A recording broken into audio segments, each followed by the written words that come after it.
नमस्कार बच्चों, welcome to unbiased maths 10 YouTube channel. मेरा नाम है परम चौधरी। जैसा कि आपको स्क्रीन पे नज़र आ रहा है, आज हम डिस्कस करने जा रहे हैं सीबीएसई सैंपल क्वेश्चन पेपर के सॉल्यूशंस बेटा। 2024 मैथमेटिक्स स्टैंडर्ड कोड आपका 041 रहने वाला है बेटा। सीबीएसई सैंपल क्वेश्चन पेपर बहुत ज़्यादा इम्पोर्टेंट है, क्योंकि जो आपका फाइनल क्वेश्चन पेपर आपका बनने वाला है वो इसी सैंपल क्वेश्चन पेपर से रिजेंबल्स करते हुए आपका बनता है बेटा। टोटल आपके पास में 5 सेक्शन रहेंगे बेटा। इसमें 5 सेक्शन आएंगे। सेक्शन ए आपका एमसीक्यू सेक्शन रहने वाला है, जिसमें आपसे 20 एमसीक्यू क्वेश्चन पूछे जाएंगे और एक एमसीक्यू क्वेश्चन आपका 1 नंबर का रहेगा। तो सेक्शन ए हमारा 20 एमसीक्यू के मीन्स 20 मार्क्स का बन जाएगा बेटा। ठीक है। सेक्शन बी में आपसे 5 क्वेश्चंस पूछे जाएंगे। Each question carry 2 marks. तो मीन्स सेक्शन बी आपका 10 मार्क्स का रहने वाला है बेटा। सेक्शन सी में आपसे 6 क्वेश्चंस पूछे जाएंगे। ईच क्वेश्चन कैरी 3 मार्क्स बेटा। तो सेक्शन सी जो है आपका 18 मार्क्स का रहने वाला है। सेक्शन डी में आपसे 4 क्वेश्चंस पूछे जाएंगे। ईच क्वेश्चन कैरी 5 मार्क्स बेटा। तो सेक्शन डी आपका 20 नंबर का रहने वाला है। और सेक्शन ई जो है बेटा वो आपका केस बेस्ड क्वेश्चंस के लिए बना हुआ है, जिसमें आपसे 3 केस बेस्ड क्वेश्चन पूछे जाएंगे।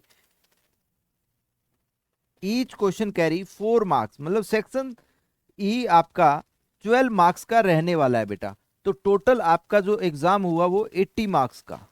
ठीक है। तो आज हम जो बात करने वाले हैं बेटा वो सेक्शन ए की बात करेंगे, एमसीक्यू क्वेश्चंस की बात करेंगे हम। ठीक है।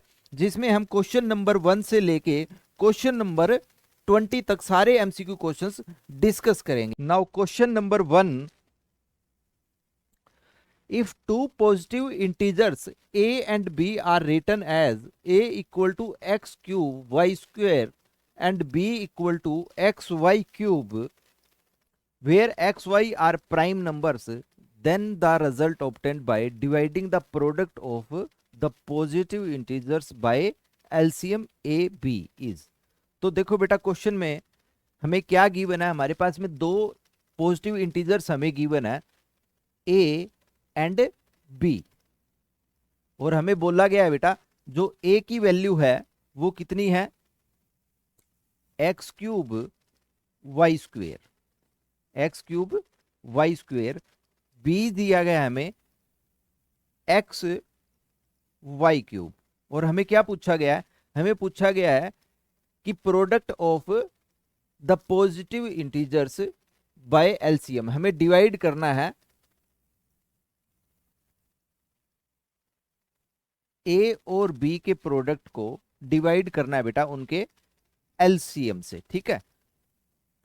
तो हम क्या करेंगे यहां पे, जैसा कि आपको पता होना चाहिए, कोई भी हमारे पास 2 नंबर है ए into B.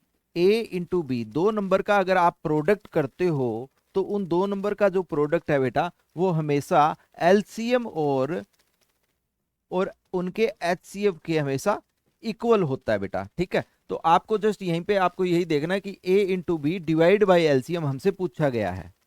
a into B divide by LCM हमसे पूछा गया, मीन्स वो किसके इक्वल हो गया बेटा, एचसीएफ के इक्वल होगा। मीन्स एचसीएफ किसका बेटा, a और b का एचसीएफ। तो मीन्स जो हमसे पूछा गया है वो इनडायरेक्टली दे रहा है कि हमसे इनडायरेक्टली इन 2 नंबर्स पॉजिटिव नंबर्स का हमसे एचसीएफ पूछा जा रहा है। मीन्स ठीक है ना, product divide by their LCM means the questioner asking about HCF. ठीक है। तो एचसीएफ हम कैसे निकालते हैं बताइए। एचसीएफ में हम क्या करते हैं बेटा, एचसीएफ में हमेशा याद रखिए कॉमन विद लिस्ट पावर। तो इन दोनों में क्या कॉमन है बेटा, एक्स कॉमन है आपका। ठीक है। With list power 3 power list है या 1 पावर बेटा, 1 पावर, तो 1 पावर आ जाएगी। फिर कॉमन कौन है, वाई कॉमन है with their least power. 2 and 3 में से लिस्ट कौन है बेटा, 2 है। तो आपका एचसीएफ कौन बन जाएगा बेटा, एक्स इंटू वाई स्क्वेयर। तो आपका जो एचसीएफ होगा वो क्या बन जाएगा बेटा, एक्स वाई स्क्वेयर बन जाएगा। तो correct answer goes to option number B. B is your correct option बेटा। ठीक है। काफी अच्छा क्वेश्चन है। नाउ नेक्स्ट क्वेश्चन बेटा, question number 2, the given linear polynomial y equal to f of x has 2 0 1 0 and the 0 is 3 1 0 and 0 is 4 no zero. क्वेश्चन में हमें एक ग्राफ दिया गया बेटा, जिसमें हमसे पूछा गया है बताइए इसका जीरो क्या होगा। ठीक है, तो हमें ग्राफ दिया गया है y equal to f of x, y equal to f of x का ग्राफ दिया गया है। तो बेटा हम चेक करेंगे एक्स एक्सिस पे इस ग्राफ ने कहां पे इंटरसेक्ट किया, एक्स एक्सिस को कितने पॉइंट्स पे टच कर रहा है बेटा, सिर्फ सिंगल पॉइंट पे। तो हम बोलेंगे इसका जो सॉल्यूशन होगा क्या होगा बेटा, सिर्फ सिंगल जीरो मिलेगा आपको यहां से। ठीक है, और उस जीरो की वैल्यू क्या होगी बेटा, उस जीरो की वैल्यू होगी जो जिस पॉइंट पे इंटरसेक्ट किया है उस पॉइंट का एक्स कोऑर्डिनेट क्या है बेटा। वाई कोऑर्डिनेट की बात नहीं करनी हमें, सिर्फ एक्स कोऑर्डिनेट की बात करनी है। तो बेटा वो एक्स कोऑर्डिनेट क्या होगा आपके पास में, यहाँ पे बताइए। एक्स कोऑर्डिनेट होगा बेटा आपके पास में 3। तो हम क्या बोलेंगे, इसका आंसर क्या जाने वाला है बेटा, 1 0 1 0 and the zero is 3। Now next question, question number 3। The lines representing the given pair of linear equations are non-intersecting। हमारे पास में फिर से एक ग्राफ दिया गया बेटा, दो लीनियर पेयर है हमारे पास, equation a1x plus b1y plus c1 equal to 0, a2x plus b2y plus c2 equal to 0।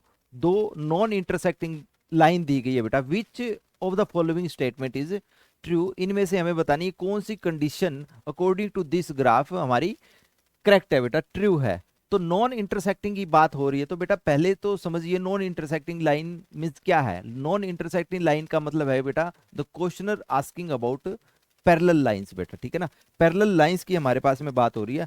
थोड़ा सा समझ लीजिए इस क्वेश्चन को। अगर हमारे पास में the pair of linear equation in two variable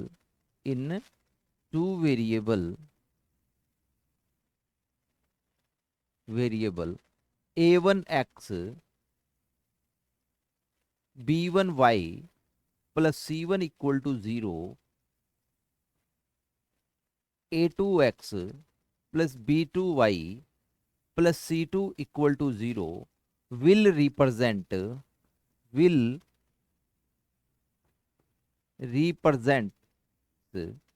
first बेटा, सबसे पहले समझिए पहली condition, will represent intersecting lines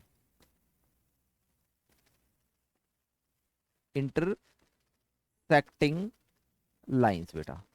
और इंटरसेक्टिंग लाइंस कब होंगी वहां पे, कब होंगी बेटा, व्हेन ये कंडीशन आपकी होगी बेटा a1 by a2 not equal to b1 by b2। और यहाँ पे एक इंपॉर्टेंट चीज और समझिए कि वो इंटरसेक्टिंग जो लाइन होंगी आपकी वो किस तरीके से होंगी, कुछ इस तरीके से वहां पे ग्राफ बन रहा होगा बेटा। ठीक है, तो वहां पे आपको सिर्फ एक सिंगल पॉइंट मिलेगा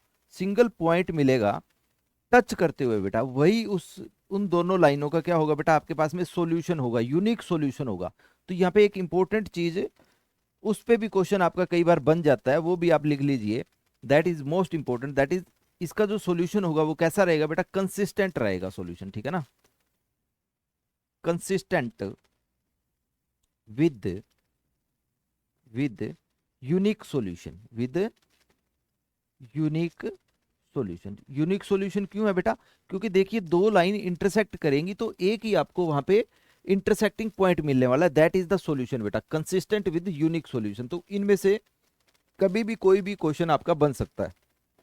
जैसे कि हम जब ऑप्शन को चेक करेंगे तो यहाँ पे ये वाली कंडीशन दो ऑप्शन में दी गई है, तो मीन्स हमें पता लग जाएगा सी एंड डी जो है वो हमारी इंटरसेक्टिंग लाइंस होंगी वहां पे। ठीक है, नाउ नेक्स्ट सेकंड वन लिखिए बेटा।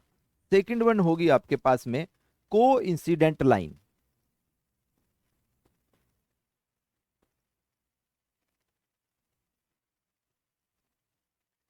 को इंसिडेंट लाइन क्या होती है बेटा, कि आपके पास कोई लाइन है, ठीक है, पहली लाइन क्या है a1x b1y plus c1 equal to 0, और जो दूसरी लाइन होगी वो भी को इंसिडेंट होगी, इसी लाइन के ऊपर होगी बेटा, ठीक है ना, वो भी दूसरी लाइन भी इसी पे होगी।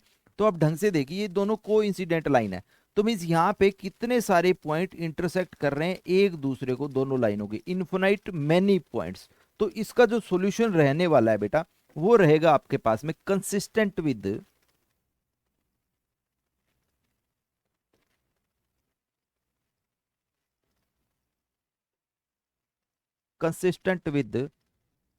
Infinite many solution, infinite many solution. और कंडीशन क्या रहने वाली है बेटा, इसकी कंडीशन रहेगी a1/a2 equal to b1/b2 equal to c1/c2 condition आपकी रहने वाली है बेटा। तो को इंसिडेंट लाइन इन ऑप्शंस के अंदर आपको कौन सी नजर आ रही है, that is option number A. Option number A आपको क्या नजर आएगा बेटा, को इंसिडेंट लाइन, ठीक है। हमारे पास थर्ड है इंपॉर्टेंट वन बेटा, third one that is non intersecting lines, parallel lines बेटा, ठीक है, पैरेलल लाइंस, या फिर हम क्या बोल सकते हैं, नॉन इंटरसेक्टिंग लाइंस बेटा।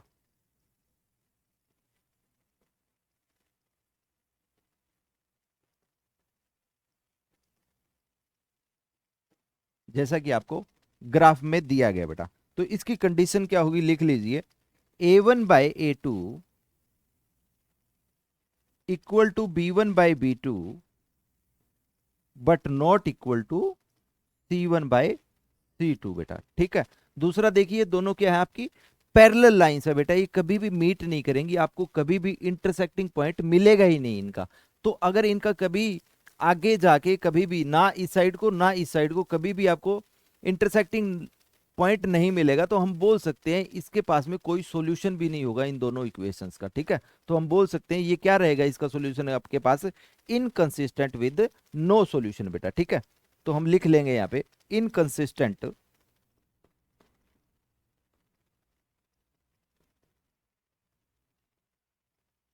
And no solution, and no solution बेटा, ठीक है। तो जो थ्योरी मैंने आपको लिखवाई है, यहाँ से कभी भी एमसीक्यू क्वेश्चन कैसे भी बन सकता है। क्वेश्चन आपका इस अंदाज में भी पूछा जा सकता है जैसा कि हमारे सैंपल क्वेश्चन पेपर में पूछा गया, और आपसे consistent with unique solution, infinite many solution, no solution, इस तरीके से भी आपके एमसीक्यू क्वेश्चन बन सकते हैं। तो बेटा जो गिवन क्वेश्चन है उसका करेक्ट आंसर क्या जाने वाला, हमारे पास पैरेलल है, तो the answer, correct answer goes to option number B बेटा, ठीक है। a1/a2 equal to b1/b2 not equal to c1/c2, ये कंडीशन आपकी क्या होती है बेटा, पैरेलल की कंडीशंस होती है, ठीक है। Now next question, question number 4, the nature of roots of quadratic equations 9x² minus 6x minus 2 equal to 0। तो हमें नेचर ऑफ रूट्स बताने हैं बेटा, काफी इंपॉर्टेंट क्वेश्चन है, इसको भी आप लिख लीजिए। नेचर ऑफ रूट्स किस पे डिपेंड करते हैं बेटा, डिस्क्रिमिनेट पे डिपेंड करते हैं। और डिस्क्रिमिनेट की वैल्यू क्या होती है आपके पास में बताइए, that is b² minus 4ac। Nature of root value of D पे डिपेंड करते हैं बेटा, ठीक है।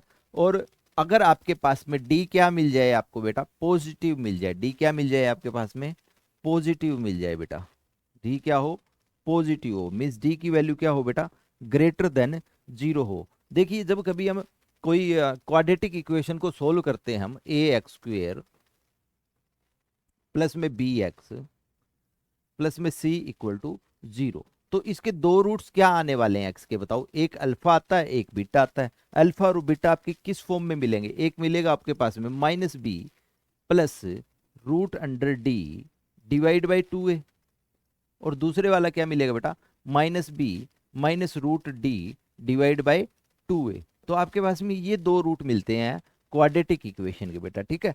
तो अब d की वैल्यू पे ही नेचर ऑफ रूट्स डिपेंड करते हैं। यहाँ पे अगर डी आपका पॉजिटिव है, यहाँ पे देखिए बेटा डी क्या आपके पास में पॉजिटिव है, अगर ये डी पॉजिटिव है, मान लो कि कुछ भी है 0 से बड़ा है, ठीक है ना, जैसे कि यहाँ पे 1 है, तो ये क्या करेगा, 1 होगा तो यहाँ पे प्लस हो जाएगा इसमें, और 1 होगा तो ये माइनस हो जाएगा। तो मीन प्लस और माइनस होके ये आपको क्या मिल जाएंगे, दो अनइक्वल रूट्स मिलेंगे, डिस्टिंक्ट रूट मिलेंगे, और आपके पास में डी की वैल्यू के कारण क्या होगा, वो रियल रूट्स भी आपके साथ में होंगे, ठीक है ना, क्योंकि आप यहाँ पे पॉजिटिव डाल रहे हो, रूट के अंडर में क्या पॉजिटिव है, जैसे ही आप रूट अंडर डी को पॉजिटिव डालोगे तो वो रियल रूट्स होते हैं आपके पास हमेशा।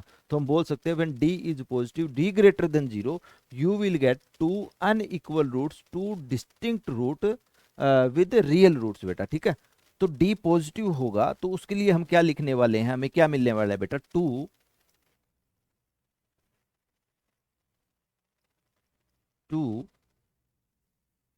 डिस्टिंक्ट, या फिर आप अनइक्वल भी लिख सकते हो, अनइक्वल रियल रूट्स बेटा, ठीक है, रियल रूट्स। सेकंड कंडीशन जो होगी आपके पास वो आपकी रहेगी बेटा, that is D is equal to zero. अब सोचिए जब डिस्क्रिमिनेट आपका जीरो हो गया, देखो ये भी जीरो ये भी जीरो, तो दोनों के दोनों आपके रूट क्या बन जाएंगे, -b/2a माइनस b/2a। तो मीन जो आपके डी जीरो पे जो दो रूट मिलेंगे वो दोनों आपको क्या मिलने वाले हैं, इक्वल मिलने वाले हैं, उनकी वैल्यू क्या होगी बेटा, -b/2a। तो डी जीरो पे हम क्या बोलेंगे, दो रूट मिलेंगे, दोनों के दोनों बराबर होंगे और रियल होंगे बेटा। तो वहां पे हम क्या लिख सकते हैं, टू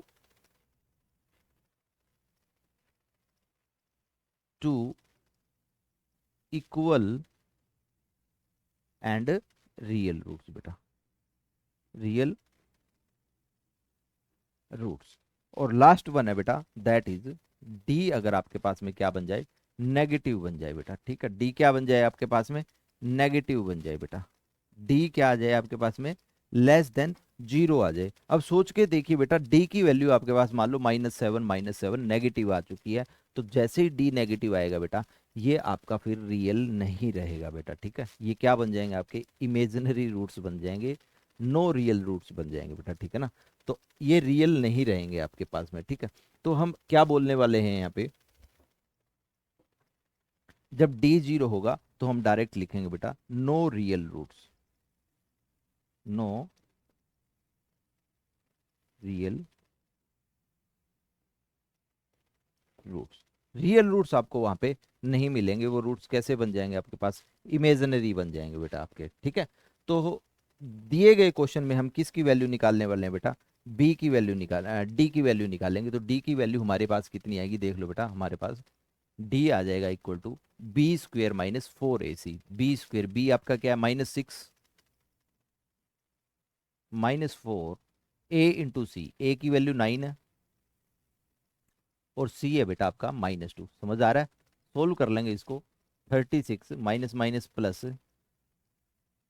9 चौके 36 दूनी 72, और ये बन जाएगा आपका 108 बेटा, ठीक है।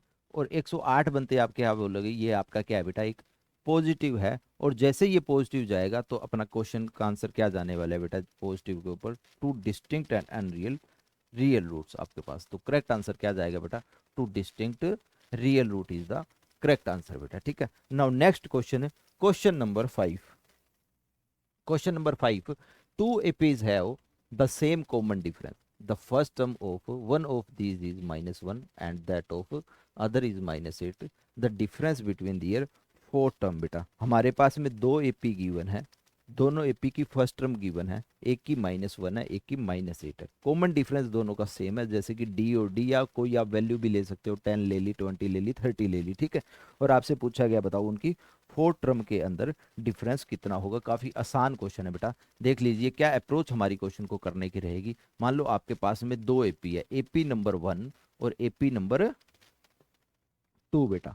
फर्स्ट एपी के अंदर आपके पास में जो फर्स्ट टर्म दी गई है वो क्या दी गई है, जो फर्स्ट टर्म दी गई है वो -1 है बेटा, और सेकेंड एपी की जो फर्स्ट टर्म दी गई है वो क्या दी गई है बेटा, -8।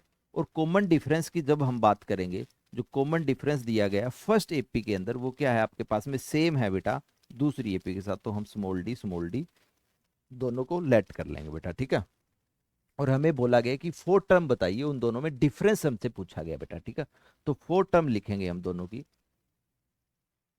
फोर्थ टर्म बेटा, तो बताइए फोर टर्म क्या होती है? फोर टर्म होती है ए प्लस 4 - 1 इंटू डी। तो ये क्या बन जाएगा आपका? ए प्लस 3 डी बन जाएगा बेटा, ठीक है। फोर टर्म हमें पता है वो क्या होती है आपके पास में, ए प्लस 3 डी। तो ये क्या बन जाएगी बेटा? फर्स्ट वाला क्या बन जाएगा? -1 इंटू 3 डी, ये बन जाएगा -8 इंटू 3 डी बेटा। तो ये बन गया आपका -1 प्लस में 3 डी, और ये बन जाएगा बेटा -8 प्लस में 3 डी बेटा, ठीक है।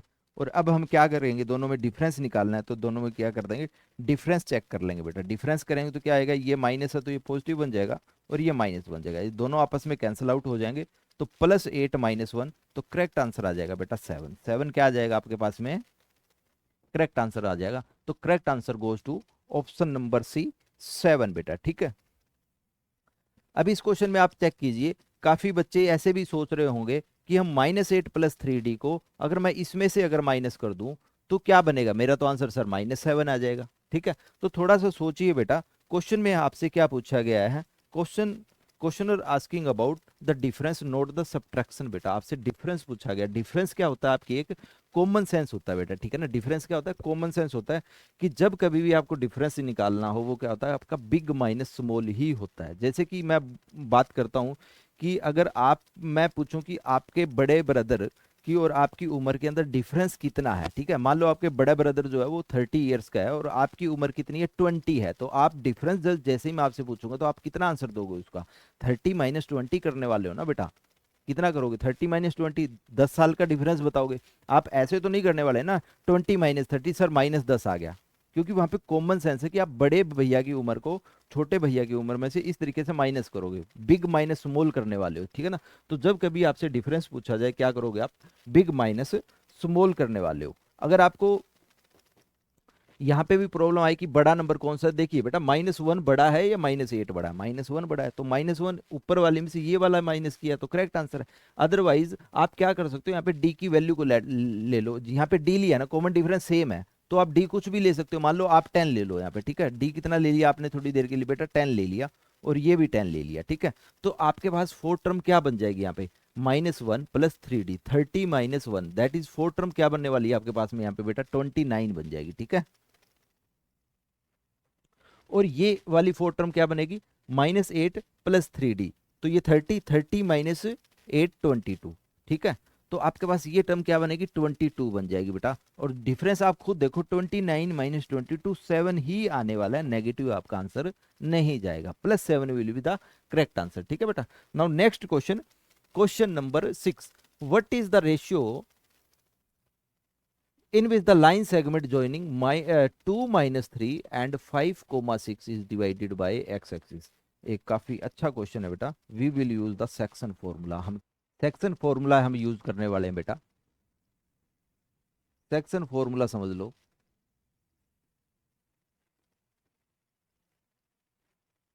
मान लो आपके पास में लाइन सेगमेंट है having A and B point.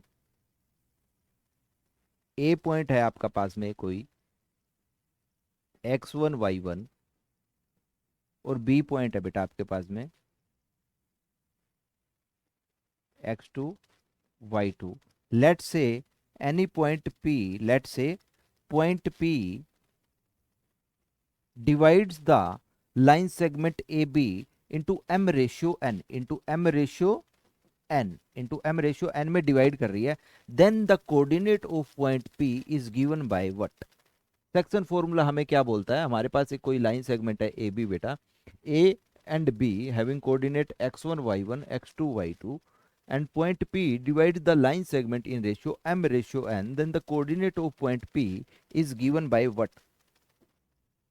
तो आप यहाँ पे m को इधर मल्टीप्लाई करना है और n को इधर मल्टीप्लाई करना है, ठीक है बेटा। p के कोऑर्डिनेट किस तरीके से दिए जाएंगे बेटा? जो पहला कोऑर्डिनेट होगा वो होगा m into x2 plus n into x1 divide by m plus n। जो y कोऑर्डिनेट है बेटा वो p का किस तरीके से दिया जाएगा? m into y2 plus n into y1 divide by m plus n। बस बेटा हम इस सेक्शन फॉर्मूला को इस क्वेश्चन में यूज करने वाले हैं। ठीक है, तो देखिए किस तरीके से यूज करेंगे, काफी इजी क्वेश्चन है बेटा। हम बोल देंगे let point P, let point P divides the line segment joining the point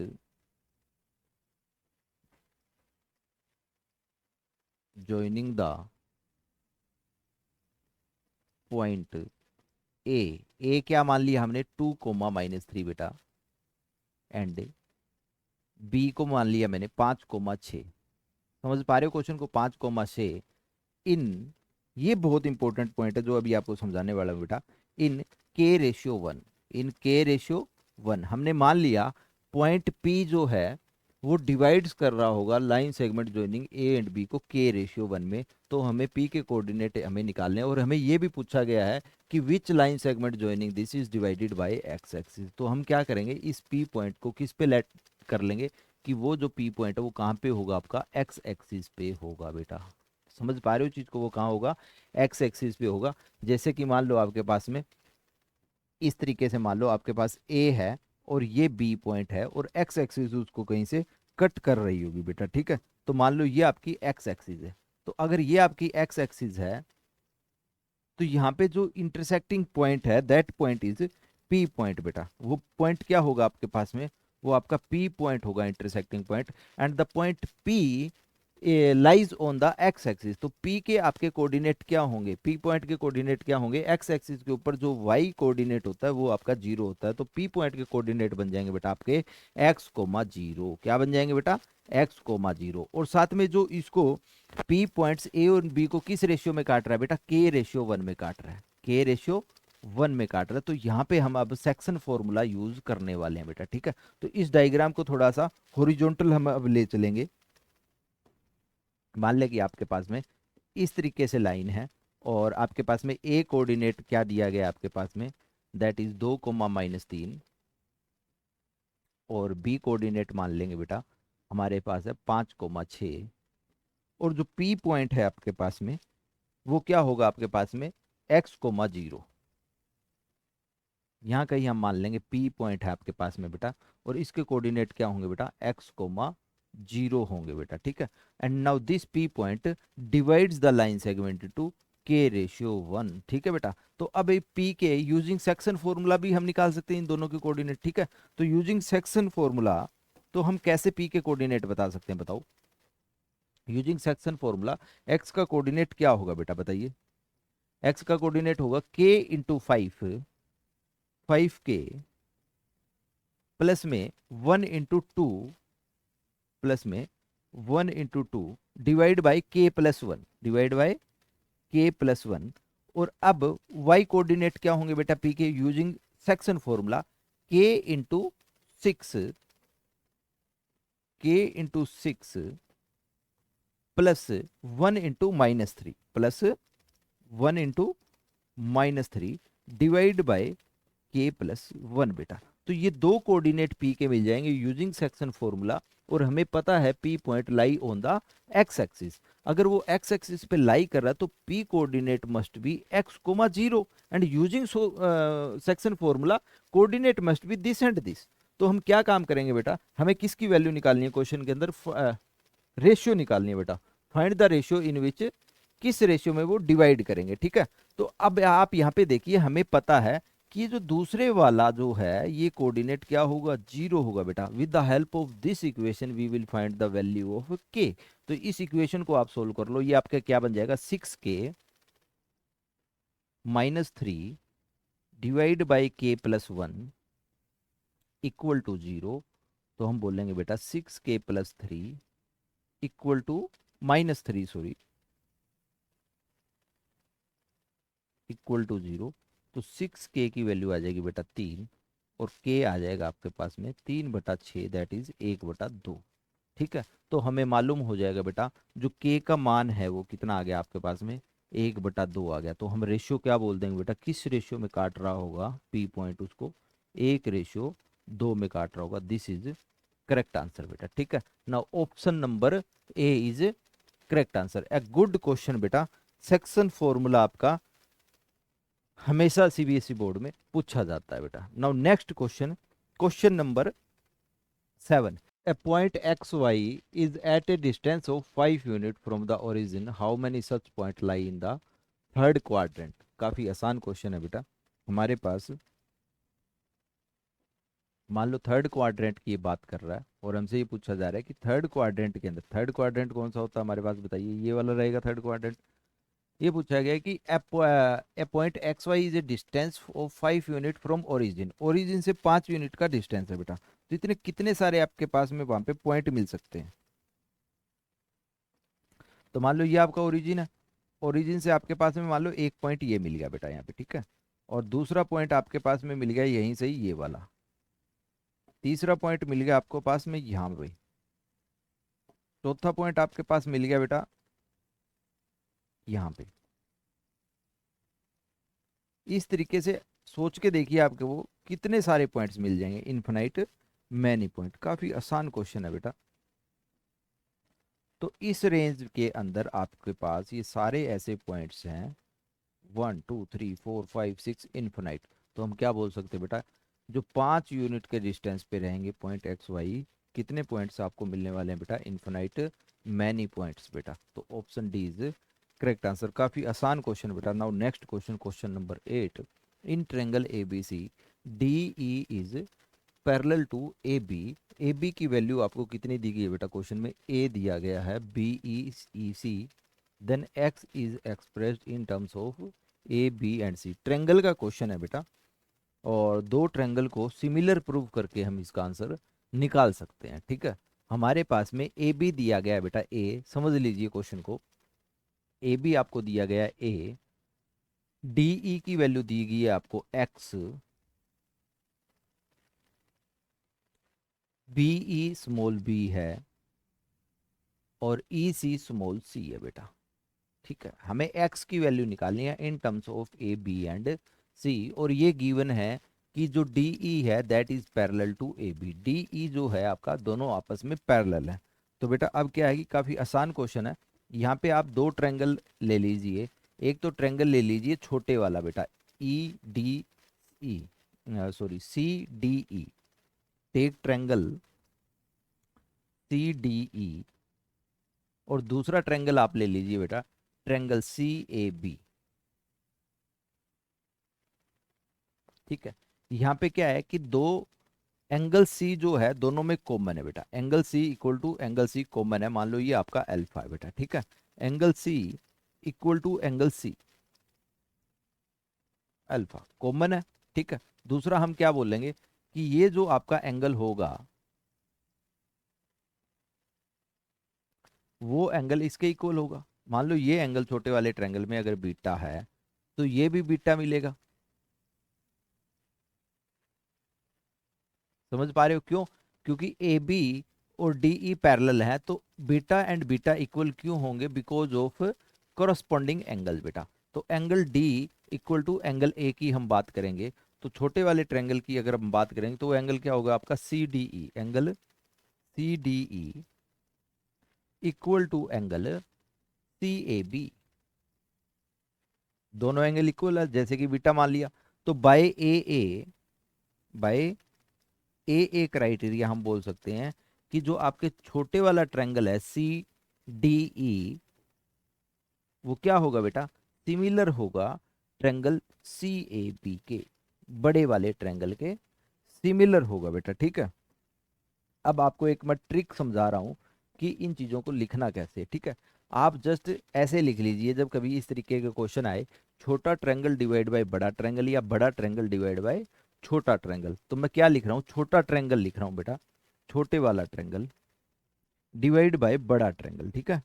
divide by बड़ा ट्रायंगल। छोटे ट्रायंगल में आपके पास में एक एंगल दिया गया अल्फा, तो बड़े वाले में भी अल्फा दिया गया। समझ रहे हो चीज को? और छोटे ट्रायंगल में एक एंगल है आपके पास में बीटा और बड़े वाले में भी बीटा दिया गया जो कि हमने लेट किया है, ठीक है। तो छोटे ट्रायंगल में अल्फा के अपोजिट आपकी साइड कौन सी है, ये समझ लो कि आपको यहाँ पे जो साइड्स लिखनी है ना वो अपोजिट लिखनी है बस, ठीक है। छोटे ट्रायंगल में अल्फा के अपोजिट साइड कौन सी है, छोटे ट्रायंगल में अल्फा के अपोजिट साइड है आपके पास में एक्स, बस एक्स लिख दो बस उसको। और बड़े ट्रायंगल में अल्फा के अपोजिट साइड कौन सी है, बड़े ट्रायंगल में अल्फा के अपोजिट साइड कौन सी है, ए, तो ए लिख दिया हमने बेटा यहाँ पे, इज इक्वल टू बीटा के अपोजिट साइड कौन सी है छोटे ट्रायंगल में। समझ पा रहे हो मेरी बातें बेटा, देखो छोटा ट्रायंगल डिवाइड बाय बड़ा ट्रायंगल, यहाँ पे अल्फा और बीटा दोनों में हमने लिए क्योंकि दो एंगल कॉमन, तो अल्फा अल्फा दो मिलेंगे और बीटा बीटा भी दो मिलेंगे। और अगर आप तीसरे की जरूरत करो यहाँ पे, अगर मान लो कि ये कोई गामा है तो वो भी गामा होगा, वो भी हम ले सकते हैं यहाँ पे अगर जरूरत पड़े तो, ठीक है। तो यहाँ पे छोटे ट्रायंगल में अल्फा के अपोजिट कौन मिला हमें, छोटे ट्रायंगल में अल्फा के अपोजिट मिला एक्स, बड़े ट्रायंगल में अल्फा के अपोजिट मिला ए, तो एक्स डिवाइड बाय ए। अब छोटे ट्रायंगल में बीटा के अपोजिट और बड़े ट्रायंगल में बीटा के अपोजिट दोनों को डिवाइड करेंगे। छोटे ट्रायंगल में बीटा के अपोजिट है बेटा सी, और बड़े ट्रायंगल में बीटा के अपोजिट कौन सी साइड है बेटा, बी प्लस सी। समझ पा रहे हो, छोटे में बीटा के अपोजिट कौन है, सी, और बड़े में बीटा के अपोजिट कौन है, बड़ी वाली साइड बेटा, दैट इज बी सी, जिसकी वैल्यू है बी प्लस सी। तो हम क्या बोलेंगे यहाँ पे, सी डिवाइड बाई बीटा के अपोजिट सी है, divide by B plus C. तो from here you can say that the value of X comes out to be A C divide by B plus C, A C divide by B plus C, ठीक है ना बेटा। काफी आसान question, option number B is correct answer बेटा, ठीक है। Now next question, question number 9 बेटा। क्वेश्चन नंबर 9 हमें क्या बोल रहा है कि if O is centre of circle chord P Q makes an angle 50 degree with tangent P R, tangent P R के साथ ये कोड कितना एंगल बना रही है बेटा, 50 डिग्री बना रही है। देन एंगल सबटेंडेड बाय कोड एट द सेंटर, कोड पी क्यू ने सेंटर पे कितना एंगल बनाया, इस एंगल की हमें क्या चाहिए बेटा, वैल्यू चाहिए। हम ड्रॉ कर लेंगे एक सर्कल, मान लो हमारे पास एक सर्कल है बेटा, काफी आसान क्वेश्चन है समझ लो।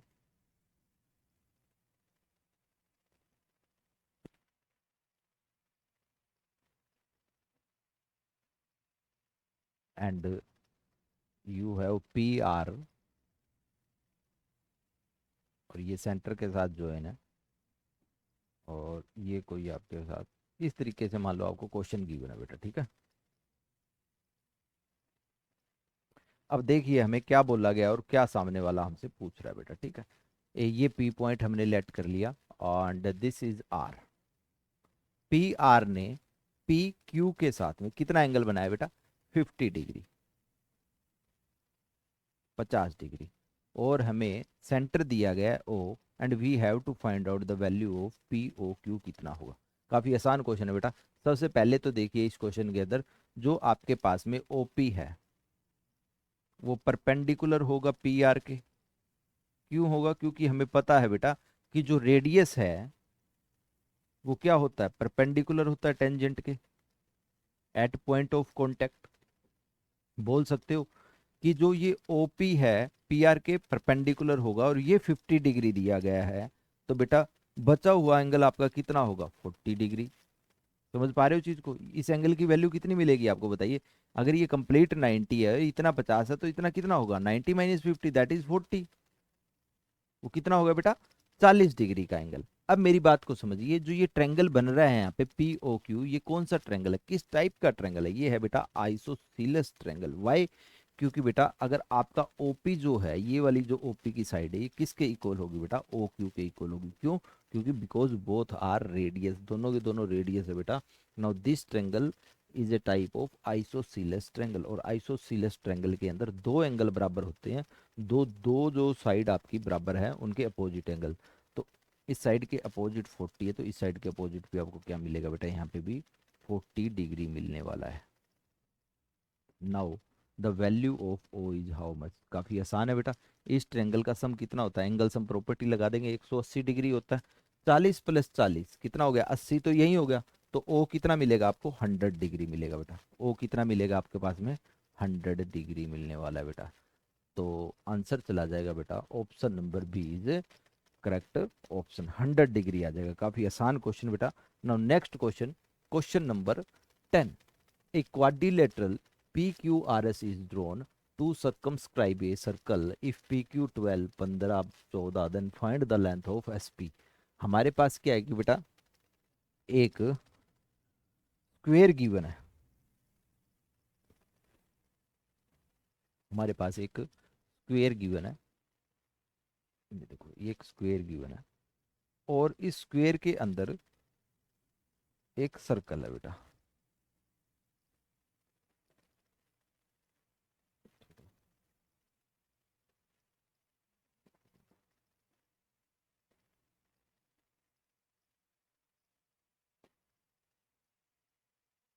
ठीक है, और हमें क्या बोला गया है, पॉइंट दिए गए हमें अलग अलग, that is PQRS, PQRS,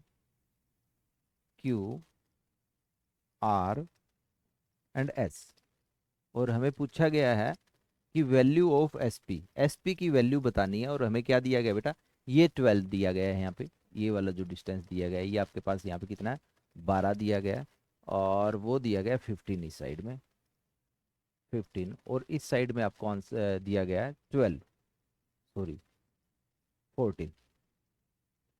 and what we have to find out the value of SP बेटा। ठीक है, ऐसे क्वेश्चन करने के लिए सबसे पहले आपको मैं शॉर्टकट ही बता देता हूँ। कभी भी इस टाइप के क्वेश्चन आए आपके एग्जाम में तो हमेशा मेरी ट्रिक याद रखिए यहाँ पे, ठीक है ना। वो ट्रिक क्या होगी कि देखिए आपको यहाँ पे 12 गिवन है, यहाँ पे 15 गिवन है, 14 गिवन है। मान लो ये आस्क कर रहा है, सामने वाला क्या आस्क कर रहा है, इस साइड को पूछ रहा है आपसे, ये बताइए क्या होगा। तो इसका आंसर हमेशा याद रखिए, क्या आपको लिखना है, याद रखिए सब्ट्रैक्ट, सब्ट्रैक्ट, ये ट्रिक है बेटा, subtract opposite side, subtract opposite side from the sum of, from the sum of adjacent sides. समझ पाए बेटा क्या बोला मैंने यहाँ पे आपको, है सब्ट्रैक्ट द अपोजिट साइड, जो आपसे पूछा गया उसकी अपोजिट साइड को आप माइनस कर दीजिए from the sum of adjacent side. जो पूछा गया उसकी एडजेसेंट साइड क्या, 14 एंड 12, तो 14 एंड 12 में से आप क्या माइनस कर दो, अपोजिट साइड माइनस कर दो। तो एडजेसेंट साइड कौन होगी, जो पूछा गया उसकी एडजेसेंट बेटा, पूछा तो PS गया है ना, तो इसकी एडजेसेंट क्या होगी, 14 होगी, 12 होगी। तो इसका जो सम है ना 14 + 12, इस सम में से क्या माइनस आप कर दो, अपोजिट साइड को माइनस कर दो। अपोजिट साइड आपकी कितनी है बेटा, 15 है, तो ये आप माइनस कर दो। यहाँ पे 14 + 12 कितना हो गया आपके पास में, यहाँ पे 26, 26 - 15 आपके पास डायरेक्ट आंसर आ जाएगा बेटा, 11 इज द राइट आंसर। ठीक है, 11 is the right answer direct आ जाएगा आपके पास में यहाँ पे। ठीक है, लेकिन ये तो आपकी ट्रिक है, आप इसका बेसिक समझिए भैया हो कैसे रहा है। ठीक है ना, मान लो आपके पास में यहाँ पे हम एक थ्योरम का यूज करेंगे कि ये वाला जो पॉइंट है आपका यहाँ से लेके यहाँ तक, ये टेंजेंट नहीं बन रही है आपकी, P से लेके कोई भी मान लो आपका A पॉइंट है, ये मान लो आपका कोई B पॉइंट है बीच में बेटा, ये पॉइंट C मान लो, ये पॉइंट आपका कोई अपना D मान लो बेटा। तो PA = PD होगा। क्यों इक्वल होंगी ये दोनों चीजें, मान लो ये आपका X है तो आपका ये भी X होगा।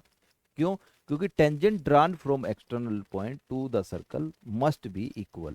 ठीक है, और ये PQ आपको 12 दिया गया है, PA आपका X है, तो बेटा AQ की वैल्यू कितनी आएगी, 12 - X। ये पूरे 12 में से ये X माइनस करोगे तो ये मिल जाएगा आपके पास 12 - X।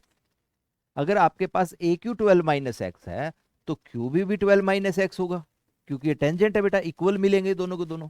अगर आपके पास में ये पूरी साइड 15 दी गई है और ये 12 - X है तो BR कितना आएगा आपके पास, हम माइनस कर लेंगे, 15 में से 12 - X माइनस करेंगे तो 15 - 12, 15 - 12 3 आ गया बेटा, और माइनस माइनस X क्या हो गया, +X हो गया।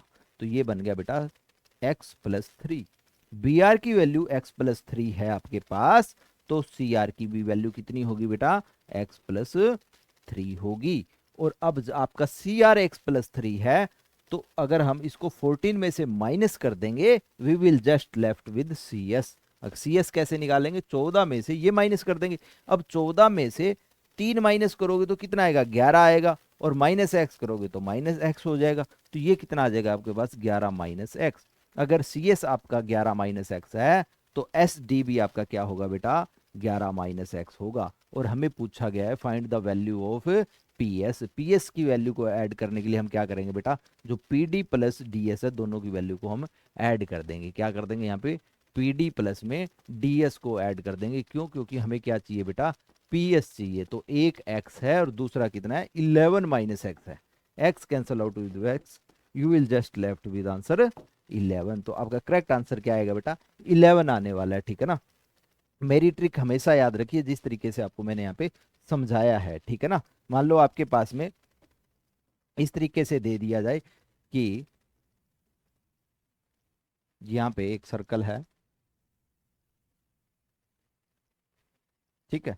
तो मान लो आपको ये दे दिया गया, 11 दिया गया आपको, और ये 15 दे दिया गया, और आपसे एक साइड और दी गई है, जैसे कि यहाँ पे आपके पास में 14 दे दिया, ठीक है। और आपसे ये साइड पूछ ली बेटा यहाँ पे, ठीक है ना। आपसे क्या पूछ लिया गया, ये साइड पूछ ली गई। तो आप यहाँ पे क्या करोगे, जैसे कि मैंने आपको क्या बताया बेटा, कि आप अपोजिट साइड को माइनस कर दो सम ऑफ एडजेसेंट। जो पूछा गया है उसकी एडजेसेंट साइड कौन सी है बेटा, एक तो 15 वाली है, 11 वाली है। तो 15 और 11 को तो ऐड कर दो आप उनमें, और क्या माइनस कर दो बेटा, जो अपोजिट साइड है 14 वो माइनस कर दो आप उसमें से। तो ये जो पूछी गई साइड है वो आ जाएगी। 15 और 11 कितना हो जाएगा आपका, 26। 26 में से 14 को माइनस कर लो, आपका डायरेक्ट आंसर आ जाएगा 12। तो जो पूछी गई साइड है वो कितनी है बेटा, 12 इज द राइट आंसर। समझ पा रहे हो चीज को। तो इस तरीके से ये ऐसे क्वेश्चन हम सोल्व कर सकते हैं फास्ट। अगर ये क्वेश्चन किस में आए तो एमसीक्यू में आए, तो एमसीक्यू क्वेश्चन में जस्ट, ठीक है। नाउ बेटा नेक्स्ट क्वेश्चन, क्वेश्चन नंबर 11 काफी आसान है बेटा आपके पास में। ये बोला गया है कि साइन थीटा की वैल्यू ए बाई बी है, find the cos theta. Cos theta का मान ज्ञात कीजिए यहाँ पे, ठीक है। तो आप समझिए, साइन थीटा आपका क्या होता है, परपेंडिकुलर अपॉन हाइपोटेन्यूज होता है बेटा। तो परपेंडिकुलर आपके पास क्या गिवन है क्वेश्चन में, ए, और हाइपोटेन्यूज क्या गिवन है बेटा, बी। हमें निकालना है कोस थीटा का मान। कोस थीटा क्या होता है आपके पास में, base upon hypotenuse, base upon hypotenuse. ढंग से देखिए बेटा, हाइपोटेन्यूज की वैल्यू कितनी है आपके पास में, बी। तो हमें पता लग गया, डिवाइड बाय बी तो आएगा ही आएगा। ऑप्शन ए में बी नहीं है, ऑप्शन बी में बी नहीं है डिवाइड में, ऑप्शन सी में हमें सिर्फ मात्र बी मिला है, और डी में भी नहीं है। तो करेक्ट ऑप्शन क्या होगा, सी। बिना सोल्व करे आप आंसर लगा सकते हो, सी इज द करेक्ट आंसर। क्यों, क्योंकि हमें पता लगा हाइपोटेन्यूज बी है, कोस थीटा में नीचे हाइपोटेन्यूज आएगा, दैट इज बी। सिर्फ ऑप्शन सी में अवेलेबल है। अदरवाइज इस क्वेश्चन को हम कैसे करेंगे बेटा, मान लो आपके पास में एक ट्रायंगल है, और ये एंगल थीटा मान लिया बेटा। थीटा के अपोजिट हमें परपेंडिकुलर कितना दिया गया, ए, और जो सॉरी हाइपोटेन्यूज है वो कितना दिया गया बेटा, बी। तो यहाँ से हम बेस निकाल लेंगे। बेस कैसे निकालेंगे, रूट अंडर हाइपोटेन्यूज का स्क्वायर माइनस परपेंडिकुलर। हाइपोटेन्यूज का स्क्वायर क्या है, B square minus A square. बस यहाँ से हमसे अब क्या पूछा गया बेटा, questioner ask you cos theta. Cos theta क्या होता है आपका, बेस अपॉन हाइपोटेन्यूज। बेस आपको पता है यहाँ पे क्या है बेटा, B square minus A square root under, divide by hypotenuse आपका क्या है बेटा, B. That is correct answer क्या चला जाएगा बेटा, option number C is correct answer बेटा। Now next question, question number 12। Question number 12 पूछा गया है, सेक ए प्लस 10 ए इंटू में 1 साइन ए इक्वल्स टू। चार ऑप्शन हमें दी गिवन है। हम क्वेश्चन को कन्वर्ट कर लेंगे बेटा साइन एंड कोस में। 1/sec a क्या होता है आपके, sorry, one sec a is 1/cos a plus sign by cos a into में 1 - sin a, और ये बन जाएगा आपका 1 + sin a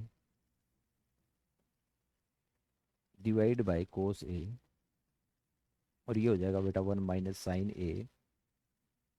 1 plus and 1 minus, मतलब A square minus B square हो जाएगा, means 1 - sine square A divide by cos A. और 1 - sin² क्या होता है आपका, cos square A divide by cos A. तो कैंसल आउट होके आपके पास में आंसर क्या बन जाएगा बेटा, बताइए, जस्ट लेफ्ट विद कोस ए। आपका जो आंसर आएगा बेटा वो क्या बन जाएगा आपका, cos A is the correct, option number D is correct option. काफी आसान क्वेश्चन है बेटा आपके। Now next question, question number 13, if a pole 6 metre high cast a shadow of 2 root 3 meter long on the ground, then the sun's elevation is। हमें क्या दिया गया बेटा, एक पोल दिया गया है जो कि 6 मीटर लंबा है।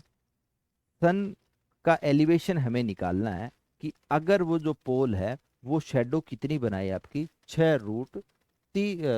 2 रूट 3 मीटर लंबी अगर वो परछाई अपनी बनाए तो बेटा, ठीक है। तो क्वेश्चन को हम समझ लेंगे कि हमें क्या गिव है ना क्वेश्चन में, एक पोल दिया गया बेटा, ठीक है, और उस पोल ने कितनी हमारी शेडो बनाई। मान लो आपके पास में सन है और पोल हैविंग हाइट 6 मीटर बेटा, 6 मीटर हाइट है, and the shadow is made by 2 root 3 metre, और we have to find out this angle बेटा। इस एंगल को हमें निकालना है कि जो ये एंगल होगा यहाँ पे थीटा, ये कितना होगा हमारे पास में, ठीक है। तो सिंपली क्या यूज करने वाले हम बेटा, टेन थीटा। टेन थीटा हमें पता है कि परपेंडिकुलर अपॉन बेस होता है बेटा, तो हम क्या बोल देंगे इसको, दैट इज 6/2 रूट 3।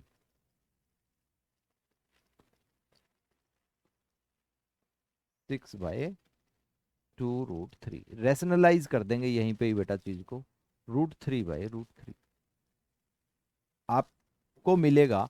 2 3 जा 6 से 6 कैंसल आउट हो जाएगा, यू जस्ट लेफ्ट विद √3। अब बताइए थीटा की किस वैल्यू के ऊपर टेन थीटा √3 होता है, दैट इज 60 डिग्री। तो आपका करेक्ट ऑप्शन क्या चला जाएगा बेटा, 60 डिग्री। सन का जो एलिवेशन होगा 60 डिग्री होगा, तभी 6 मीटर का पोल 2 √3 की शेडो कास्ट कर सकता है। नाउ नेक्स्ट क्वेश्चन बेटा, question number 14, if perimeter and area of circles are numerically equal then the radius of circle is equal to. काफी आसान क्वेश्चन है बेटा। पेरीमीटर जो है वो किसके इक्वल दिया गया है, एरिया ऑफ सर्कल के दिया गया है, न्यूमेरिकली, वो भी न्यूमेरिकली, ठीक है। तो पेरीमीटर आपका क्या होता है, 2πr, और एरिया क्या होता है बेटा, πr। तो अब हम क्या बोल सकते हैं यहाँ पे, pi cancel out with pi, R cancel out with R, R comes out to be 2 unit बेटा। आर की वैल्यू कितनी आ गई, 2 यूनिट। तो ए इज करेक्ट ऑप्शन। काफी आसान question. Now next question, question number 15, it is proposed to build a new circular park equal in area to the sum of area of two circular parks of diameter 16 meter and 12 meter in a locality। the radius of the new park is। हमें क्या दिया गया बेटा, हमें ये दिया गया है कि एक बहुत बड़ा पार्क बनाया जा रहा है आपके पास, जिसका एरिया क्या होगा, sum of two park having diameter. पहले तो ये लिख लो बेटा, डायमीटर आपका इतना है तो रेडियस कितना हो जाएगा इसका, 8 मीटर, और इसका रेडियस हो जाएगा बेटा 6 मीटर, ठीक है। तो रेडियस हमें निकालना है नए पार्क का, ठीक है। तो हम बोल सकते हैं कि π(r1), या आप लिख लो एरिया ऑफ बिग सर्कल, ऐसे लिख लो, एरिया ऑफ न्यू पार्क। तो एरिया ऑफ न्यू पार्क किसके इक्वल दिया गया बेटा, area of circle, area of circle 1 plus area of circle 2। दो सर्कुलर पार्क है बेटा। जो एरिया ऑफ बड़ा सर्कल है उसका कितना आएगा, मान लो पाई कैपिटल R², उसका R² है, ठीक है। और जो पहला सर्कल है उसका रेडियस कितना है, R1 है, तो उसका एरिया कितना हो जाएगा, πr1² प्लस उसका एरिया कितना हो जाएगा बेटा, πr2² हो जाएगा। देखो पाई पाई पाई कैंसिल आ जाएगा, और हमारे पास जो रेडियस आएगा बड़े वाले का वो कितना आ जाएगा बेटा, √r1² प्लस r2²। तो हमको पता लग जाएगा कि क्वेश्चन में जो पूछा गया है हमारे पास उसका आंसर क्या होना चाहिए, बताइए। जो रेडियस है वो क्या होना चाहिए, √r1² प्लस R2 स्क्वेयर। समझ पा रहे हो चीज को बेटा? तो आंसर कितना बन जाएगा? That is 8 square plus 6 square. तो ये बन जाएगा 64 plus 36 that is 100 and answer comes out to be बेटा 10। तो करेक्ट आंसर हमारा क्या होगा क्वेश्चन में? 10 metre will be the correct answer बेटा। ठीक है, 10 क्या होगा? करेक्ट आंसर होगा बेटा। Now next question, question number 16। There is a square board of side 2a units circumscribing a red circle. Jaidev is asked to keep a dot on the above said board. Find the probability that he keeps the dot on the shaded portion. देखो बेटा पहले question को समझिए। Question आपके पास में क्या है कि आपके पास में एक ग्रीन बोर्ड दिया गया है। क्या दिया गया बेटा? आपके पास एक सर्कुलर ग्रीन बोर्ड दिया गया है और ये बोला गया है कि और उसके अंदर क्या है, एक रेड कलर का क्या है आपके पास में, ये रेड सर्कल है बेटा। ठीक है ना, this is a red circle, लाल रंग का सर्कल है आपके पास में। और आपसे ये पूछा गया है कि find the probability that he keeps the dot on the shaded region, मतलब कि इस ग्रीन रीजन में वो डॉट को प्रोबेबिलिटी निकालनी है। ठीक है बेटा, काफी आसान क्वेश्चन है, देख लीजिए कैसे करेंगे।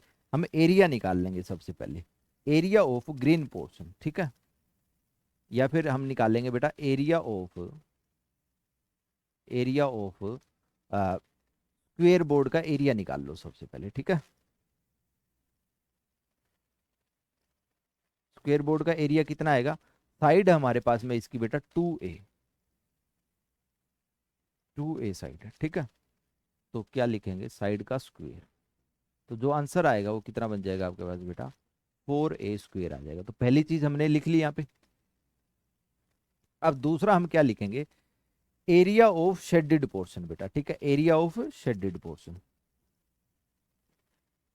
एरिया ऑफ शेडेड पोर्शन, क्योंकि यही बोला गया शेडेड रीजन का निकालिए। एरिया ऑफ शेडेड पोर्शन, अब सोच के देखिए एरिया ऑफ शेडेड पोर्शन आपका कब आ सकता है? Area of square board minus area of circle. Area, इस पूरे स्क्वेयर बोर्ड में से क्या है, सर्कल उठा के रिमूव कर दो, you will just left behind with shaded region. तो हम क्या करेंगे? एरिया ऑफ शेडेड पोर्शन आएगा आपके पास में भी एरिया ऑफ स्क्वेयर बोर्ड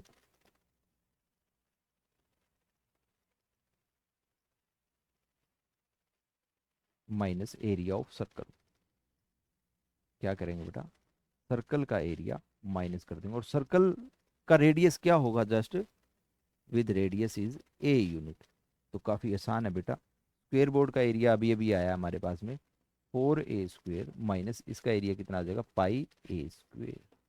तो दोनों चीज हम निकाल चुके हैं और just we have to divide them for finding the probability of shaded region. की जो प्रोबेबिलिटी हमें निकालनी है उसमें हम क्या करेंगे बेटा कि जो आपकी डॉट है वो शेडेड रीजन पे हो, तो shaded region divide by total area. बेटा शेडेड रीजन का एरिया कितना आपके पास में? 4a square minus pi A square divide by area of full board that is 4a square. 4 common ले लेंगे बेटा, 4 कैंसिल, सॉरी ए स्क्वेयर कॉमन ले लेंगे तो ए स्क्वेयर कैंसिल आउट हो जाएगा आपके पास में। यहाँ पे आ जाएगा 4 minus pi into A square divide by 4a square. तो A square cancel out with A square, you just left with 4 minus pi divide by 4। तो आपका कौन सा ऑप्शन आंसर जाने वाला है बेटा? 4 minus pi divide by 4, that is B option is correct answer बेटा। B option is correct answer. Now next question, question number 17। 2 cards of heart and 4 cards of spades are missing from a deck of 52 cards। आपके पास total 52 cards है बेटा, जिसमें 2 cards hertz के और 4 cards spades के missing है। A card is drawn at random from the remaining pack. तो आपके पास टोटल 52 कार्ड्स थे बेटा, उसमें से 2 कार्ड्स आपके हर्ट के और 4 कार्ड्स स्पेड्स के क्या हो गए? रिमूव हो गए। Now you just left with 52 minus 2 minus 4 equal to 46 card. अब आपके हाथ में कितने कार्ड्स है? टोटल 46 कार्ड है। उन 46 कार्ड में से एक कार्ड ड्रॉन आउट किया गया है और हमें प्रोबेबिलिटी निकालनी है कि वो गिवन कार्ड क्या हो आपके पास में बेटा? ब्लैक कार्ड हो। तो क्वेश्चन ये है आपके पास में, ठीक है। तो आप थोड़ा समझ लीजिए, आपके पास में मान लो टोटल कितने कार्ड्स होते हैं, 52 कार्ड्स होते हैं बेटा, ठीक है। यू हैव टोटल 52 कार्ड्स, जिसमें से क्या होता है कि बेटा 26 कार्ड्स जो होते हैं आपके पास क्या होते हैं, ब्लैक होते हैं बेटा। 26 कार्ड्स क्या होते हैं आपके पास, ब्लैक होते हैं। और वो 26 जो ब्लैक होते हैं वो कौन कौन से होते हैं आपके पास, स्पेड्स एंड क्लब बेटा। 13 आपके पास स्पेड होते हैं और 13 आपके पास क्या होते हैं बेटा, क्लब होते हैं। हम बोल सकते हैं 13 क्या होते हैं आपके पास, स्पेड, और 13 क्या होते हैं बेटा आपके पास, क्लब होते हैं आपके पास, ठीक है। और जो 26 रेड कलर के हैं बेटा, जो 26 रेड कलर के हैं, उसमें आपके क्या होते हैं, 13 आपके डायमंड होते हैं बेटा, एंड 13 आपके पास हर्ट होते हैं। और 13 क्या होते हैं बेटा आपके पास, हर्ट होते हैं। तो ऐसा कुछ सिनारियो आपका वहां पे होता है। और अभी क्वेश्चन हमसे क्या पूछा गया, क्वेश्चन में पूछा गया है कि what is the probability of getting a black card if that card is drawn from the remaining pack. तो रिमेनिंग पैक आप सोच के देखिए बेटा, टोटल कार्ड्स आपके पास कितने थे, 52 थे। आप कितने निकाल चुके हो उसमें, दो कौन से निकाल चुके हो आप, पान वाले निकाल चुके हो बेटा वहां पे, ठीक है। और साथ में 4 कार्ड्स आप स्पेड के निकाल चुके हो। 4 कार्ड्स कौन से निकाल चुके हो बेटा, स्पेड के। दैट इज,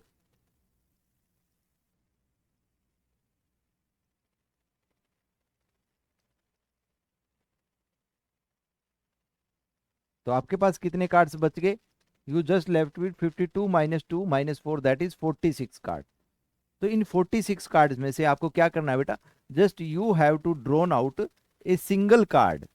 एक कार्ड आपको ड्रॉन आउट करना है और आपको बताना है what is the probability of that card to be a black card, कि वो कार्ड क्या हो आपके पास में बेटा, ब्लैक कार्ड हो। अब आप क्वेश्चन में देखिए बेटा, आपके पास ब्लैक कार्ड कितने बचे हुए हैं, ठीक है।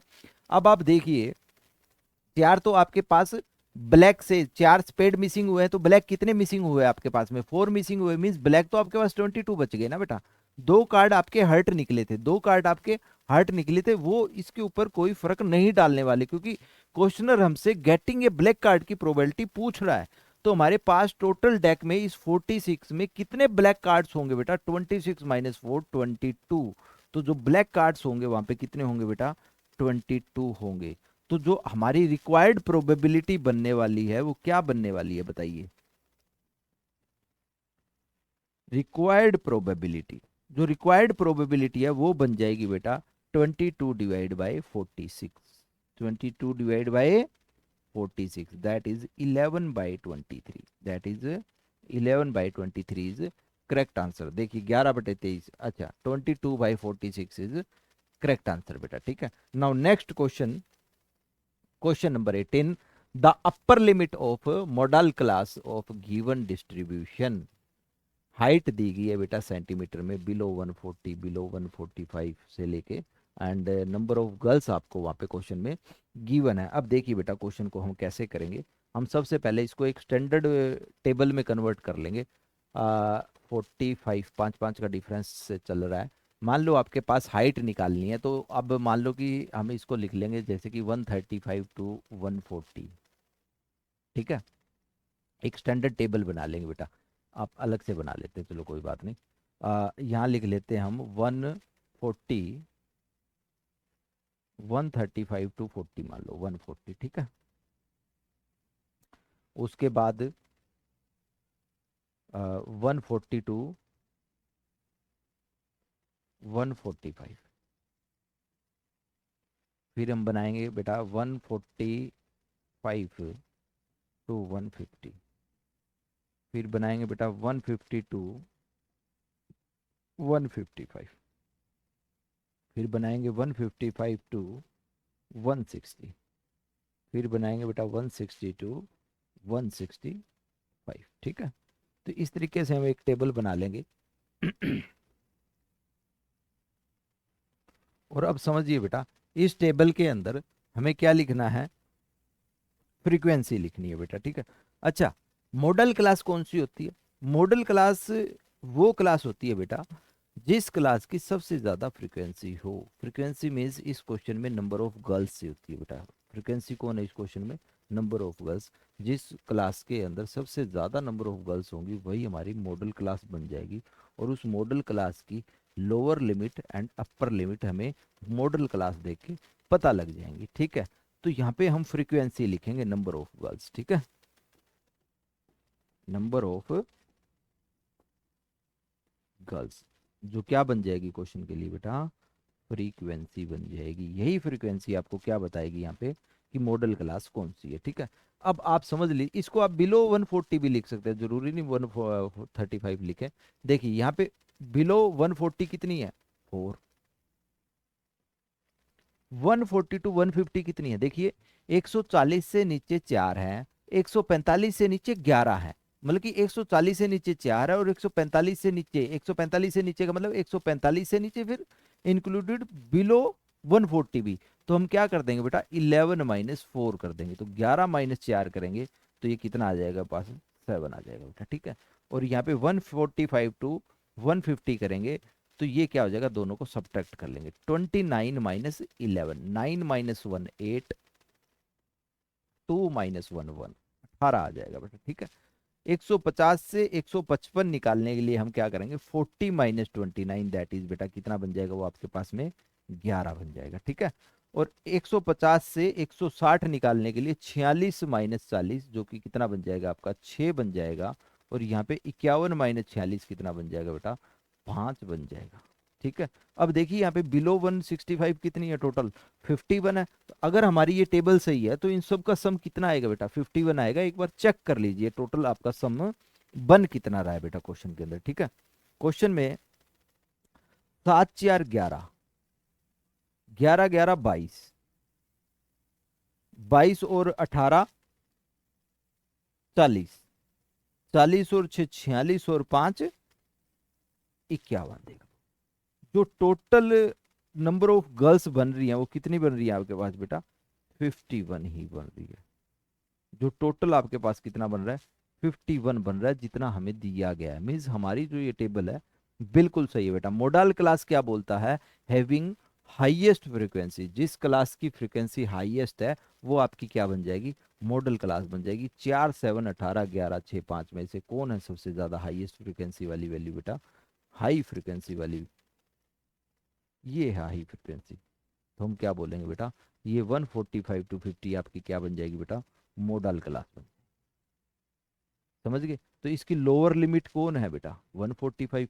और अपर लिमिट कौन है बेटा? 150। क्वेश्चन में बोला गया अपर लिमिट बताइए, तो आंसर क्या आ जाएगा बेटा?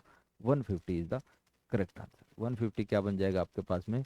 करेक्ट आंसर बन जाएगा मॉडल क्लास का बेटा। क्वेश्चन आया समझ में? Now next question, question number 19। Question number 19 आपका एसर्शन एंड रीजन है बेटा। एसर्शन एंड रीजन क्वेश्चन एक बार थोड़ा सा आप समझ लीजिए कैसे हम करते हैं, कि आंसर कैसे देते हैं। आपके पास असर्शन भी है और रीजन भी है बेटा। ठीक है, देखो जब कभी आपके पास असर्शन दिया हो और रीजन भी दिया हो, अगर आपको पता लगे कि असर्शन आपका क्या है बेटा? करेक्ट है, ट्रू है, और रीजन भी करेक्ट है, ट्रू है, and reason is correct explanation, reason is correct explanation of assertion, then our answer goes to option A. तो उस टाइम हमारा आंसर क्या जाएगा बेटा? ऑप्शन ए चला जाएगा। ठीक है, दूसरा क्या केस है हमारे पास कि your assertion is correct and reason is also correct, but reason is not explaining, reason is not correct explanation of assertion, then answer goes to option B. समझ पा रहे हो बेटा? असर्शन आपका अगर सही है और रीजन भी आपका सही है और साथ में reason is the correct explanation of assertion, then answer goes to option A, and the second option is B. When assertion and reason both are correct, but reason is not the correct explanation of assertion, then answer goes to option B. और तीसरा होगा बेटा, your assertion is correct but reason is false, just say option C. And for option D, your assertion is false but reason is correct, then option number D is correct answer. तो इस assertion reason का answer जो है हमें इस तरीके से देना होता है बेटा। ठीक है, अब क्वेश्चन को समझ लीजिए किस तरीके से हम क्वेश्चन को करेंगे। फर्स्ट स्टेटमेंट आपको दी गई है, total surface area of top. आपको एक डायग्राम दिया गया बेटा, ये जो टॉप है इसकी, this top does not mean that कि आप जस्ट इस वाले टॉप को देखो, ठीक है ना। टॉप का मतलब है कि आपके पास में इस पूरे डायग्राम को ही उसने टॉप बोला है बेटा, ठीक है ना। तो सबसे पहले तो ये चीज समझ लीजिए, total surface area of top is the sum of CSA of hemisphere and CSA of cone. तो आप बताइए कि इसके अंदर ये आपका हेमिस्फीयर है और ये आपका कोन है बेटा, ठीक है। ये आपका कोन है और ये आपका हेमिस्फीयर है, ठीक है। और इस पूरे टॉप का CSA निकालने के लिए आप क्या करोगे, CSA of hemisphere plus CSA of cone. बिल्कुल करेक्ट, सही बात है बेटा, दोनों का कर्व सरफेस एरिया हम ऐड कर देंगे, ठीक है। रीजन दिया गया है, top is obtain by joining the plane surface of hemisphere and cone together. कि जो ये कोन है इसका फ्लैट सरफेस और जो हेमिस्फीयर है उसका फ्लैट सरफेस, दोनों को मिला के ये हमारा टॉप तैयार हुआ है। तो मीन्स सही तो ये भी सही है, क्योंकि आप देखिए बेटा क्वेश्चन में क्या दिया गया है। क्वेश्चन में ये बोला जा रहा है कि आपके पास में एक कोन है बेटा, आपके पास में क्या है, एक कोन है इस तरीके से, ठीक है। और दूसरा क्या है, आपके पास में एक हेमिस्फीयर है। एक क्या है बेटा, एक हेमिस्फीयर है, इस तरीके से मान लो हेमिस्फीयर ऐसे। तो जब आप हेमिस्फीयर को इस कोन के ऊपर इस तरीके से इनके फ्लैट सरफेस को रख दोगे तभी तो आपका वो टॉप बनेगा, उस टाइप की शेप आएगी, अदरवाइज तो वो शेप पॉसिबल ही नहीं है। समझ पा रहे हो चीज को। तो इस कोन को इसके ऊपर आपको रखना है, ठीक है। मान लो आप जब इन दोनों को ऐड करोगे तो क्या बन जाएगा आपके पास में, कुछ इस टाइप का फिगर बन जाएगा जो गिवन है बेटा। बताइए इस तरीके से क्यों, क्योंकि आप देखिए ना बेटा, आपने फ्लैट सरफेस को क्या कर दिया, गेट टुगेदर कर दिया, तभी तो उस तरीके की फॉर्म आई है। और इनको गेट टुगेदर करने के बाद में ही तो आपने बोला है कि जो इसका CSA होगा उसमें आप किसको जोड़ दोगे, नीचे वाले के CSA को जोड़ दोगे, तो आपको किसका मिल जाएगा, टॉप का CSA मिल जाएगा। समझ पा रहे हो। जब आपने इनके फ्लैट सरफेस को बिल्कुल गेट टुगेदर किया तभी तो ये फर्स्ट वाला आपको, आप उन दोनों को ऐड कर रहे हो। मीन्स ये साथ में इसकी क्या है बेटा, करेक्ट एक्सप्लेनेशन भी है यहाँ पे, ठीक है ना। करेक्ट एक्सप्लेनेशन भी है। अगर आप इसको इस तरीके से ना रखो तो आप कभी भी इनको ऐड नहीं कर सकते थे। जैसे कि देखो मेरी बात को समझो, अगर मैं एक डायग्राम और बनाऊं यहाँ पे, मान लो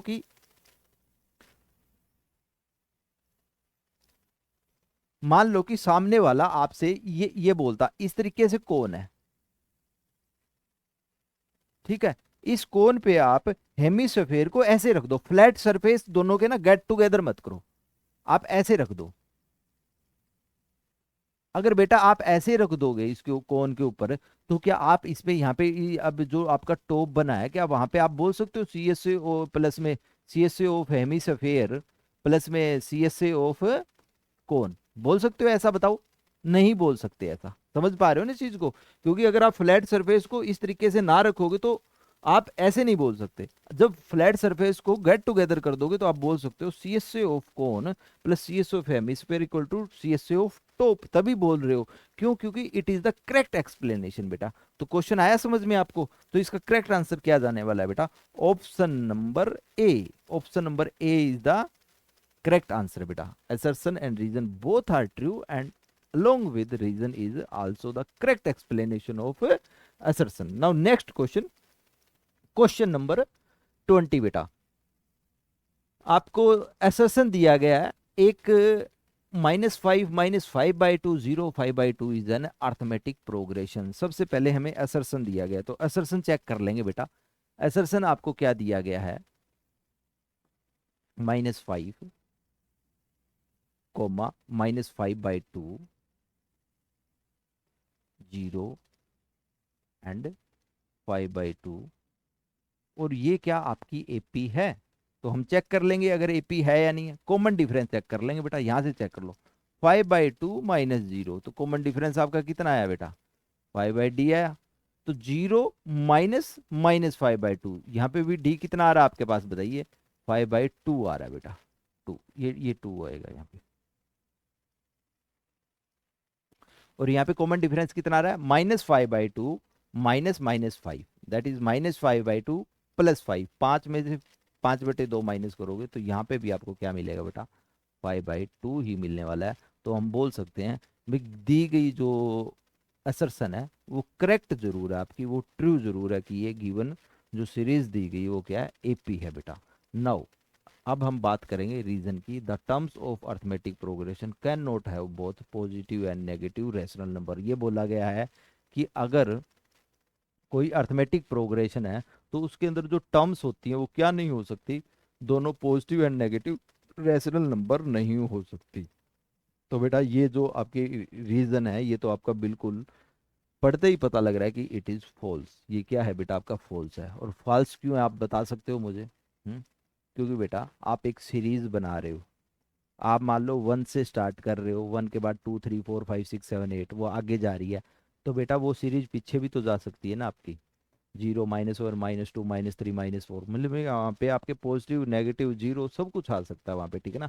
ऐसा कोई ज़रूरी नहीं है कि कोई टर्म्स है अर्थमेटिक प्रोग्रेशन की वहाँ पे पॉजिटिव और नेगेटिव आए। क्योंकि आप देखो क्लास 10th में आपने अर्थमेटिक प्रोग्रेशन चैप्टर पढ़ा, अगर कुछ ऐसी कंडीशन होती तो उस चैप्टर में आपको समझाई जाती ना, तो ऐसे तो कुछ था ही ना वहाँ पे, ठीक है। तो रीज़न जो है आपका बेटा वो क्या है, फॉल्स है। तो जब रीज़न फॉल्स हो असर्शन ट्रू हो तो आपका करेक्ट आंसर क्या जाने वाला है बताइए? Correct answer goes to option number C. समझ गए चीज को? तो this is our last question of section A बेटा। For watching other parts of the PYQ series please click on the links given in the description box. If you want to score good marks in class 10th, अगर आप बच्चे चाहते हैं कि 10th class में आपके अच्छे मार्क्स आए, make sure you subscribe this channel. Please hit the subscribe button and click the bell icon to get notification in advance about new videos। चलिए फिर मिलते हैं अपकमिंग आने वाली नेक्स्ट क्लास में बेटा, तब तक के लिए thank you and good luck all.